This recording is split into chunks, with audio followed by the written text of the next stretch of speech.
দ্বন্দ্বটা হচ্ছে ইহুদি নাসারা এবং মুসলমানদের মধ্যে। এই কাবাটা মুসলমানদেরকে ইহুদি এবং নাসারাদের থেকে পৃথক করেছে বলেছে সুবহানাল্লাহ। এর আগ পর্যন্ত ইহুদি নাসারা মুসলমান সব একসঙ্গে ছিল। কিভাবে ছিল? আমরা সকলেই বাইতুল মুকাদ্দাসের দিকে কিবলা ছিল। আমাদের রাসূল সাল্লাল্লাহু আলাইহি ওয়াসাল্লাম, সাহাবা কেরাম আজমাইন এবং তখনকার মুসলিমিন উম্মাহ সবাই আল আকসার দিকে ফিরে নামাজ পড়তেন। ইহুদিরাও সেদিকে ফিরে ইবাদত করে, নাসারারাও সেদিকে ফিরে ইবাদত করে, আমরাও সেদিকে ফিরে ইবাদত করতাম।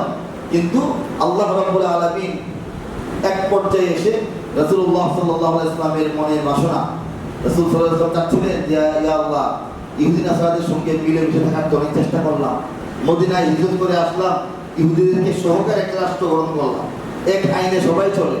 কিন্তু তারা যখন বিশ্বাসঘাতকতা শুরু করলো, তারা যখন রাসূলকে হত্যার গোপন ষড়যন্ত্র করলো, যখন তারা মুশরিক মক্কার মুশরিকদেরকে মুসলমানদের উপর চড়াও হওয়ার জন্য আহ্বান করলো, সাহায্য করলো, তখন আল্লাহ রাসূলের মন খারাপ হয়ে গেল।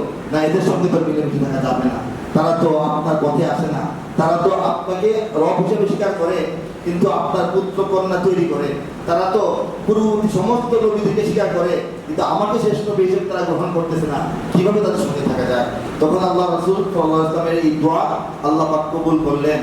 আল্লাহ রাব্বুল আলামিন মসজিদে কিবলাতাইনের ঘটনা, যারা উমরায় গেছেন, হজে গেছেন, প্রদক্ষিণ করে এসেছেন, সেই মসজিদে কিবলাতাইনের মধ্যে রাসূলুল্লাহ সাল্লাল্লাহু আলাইহি ওয়াসাল্লাম সাহাবায়ে কেরামকে নিয়ে জামাতে নামাজ আদায় করতেছেন, কিবলার দিকে ফিরে, আল আকসার দিকে ফিরে।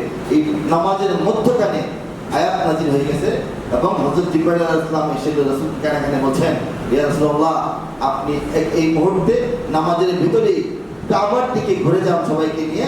আল্লাহ রাব্বুল আলামিন এই মুহূর্ত থেকে ইহুদি নাসারাদের থেকে মুসলিমদের থেকে আলাদা করে দিয়েছেন এবং কাবাকে কিবলা বানাইছেন। সুবহানাল্লাহ।